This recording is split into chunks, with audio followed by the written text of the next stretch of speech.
Hello bachcho, let's read the question.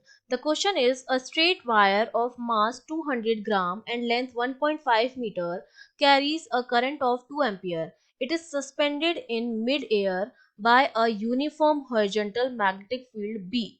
The magnitude of B is, तो उस B का magnitude कितना होगा ये हमें calculate करना है.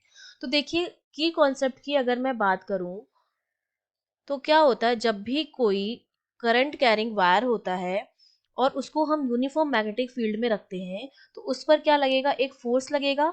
ठीक है. और वो फोर्स जो होता है वो बैलेंस होता है उसके वेट की वजह से. अगर हम इक्विलिब्रियम में बात कर रहे हैं तो इक्विलिब्रियम में क्या होता है, जैसे ये मेरे पास करंट कैरिंग वायर है जिसमें कोई करंट आई फ्लो हो रही है.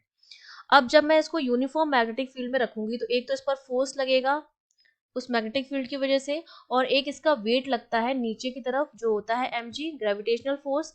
तो क्या होता है इक्विलिब्रियम में जो fm होता है वो मेरा बराबर होता है mg के, है ना.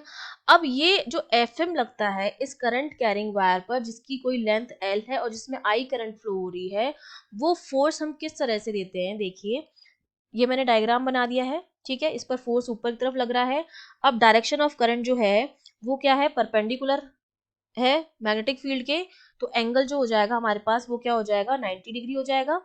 ठीक है, क्योंकि अगर हम करंट कैरिंग वायर पर वो निकालें magnetic field right hand rule से, तो करंट की डायरेक्शन में अगर थंब को रखें तो जो हमारी फिंगर्स होती हैं वो बताती हैं किसको, मैग्नेटिक फील्ड की डायरेक्शन को. तो मैग्नेटिक फील्ड की डायरेक्शन और करंट की डायरेक्शन क्या आएगी, परपेंडिकुलर आएंगी. तो जो एंगल हो जाएगा थीटा वो हमारा क्या हो जाएगा, 90 डिग्री हो जाएगा. क्योंकि हम जानते हैं कि जो फोर्स लगता है एफ एम मैग्नेटिक फील्ड की वजह से वो हमारा होता है B I L sine theta. अब ये थीटा 90 डिग्री हो गया और साइन 90 हमारा 1 होता है. तो फोर्स जो आ गया हमारा एफ एम वो कितना हो गया, बी आई एल के बराबर हो गया, जहां पर बी मैग्नेटिक फील्ड है, आई करंट है और एल क्या है, लेंथ है.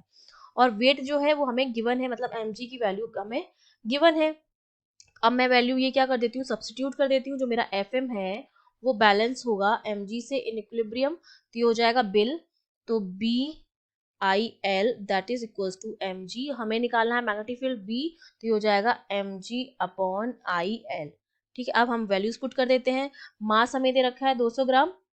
ठीक है, तो 200 ग्राम को हम किलोग्राम में चेंज करेंगे वो मेरे पास कितना हो जाएगा, 0.2 किलोग्राम हो जाएगा. इनटू जी की वैल्यू 9.8 मीटर पर सेकेंड स्क्वायर. करंट कितनी फ्लो हो रही है, 2 एम्पियर की फ्लो हो रही है.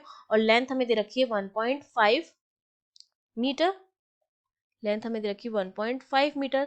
इसको जब हम सॉल्व करते हैं तो बी की जो वैल्यू आती है वो आती है 0.65 टेस्ला के बराबर. और हमें यही मैग्नेटिक फील्ड निकालना था तो वो हमने कैलकुलेट कर लिया है. वो हमारा कितना आया है, 0.65 टेस्ला. तो हमारा आंसर क्या हो जाएगा, हमारा आंसर हो जाएगा option 4 which is 0.65 Tesla. I hope you understood well. All the best.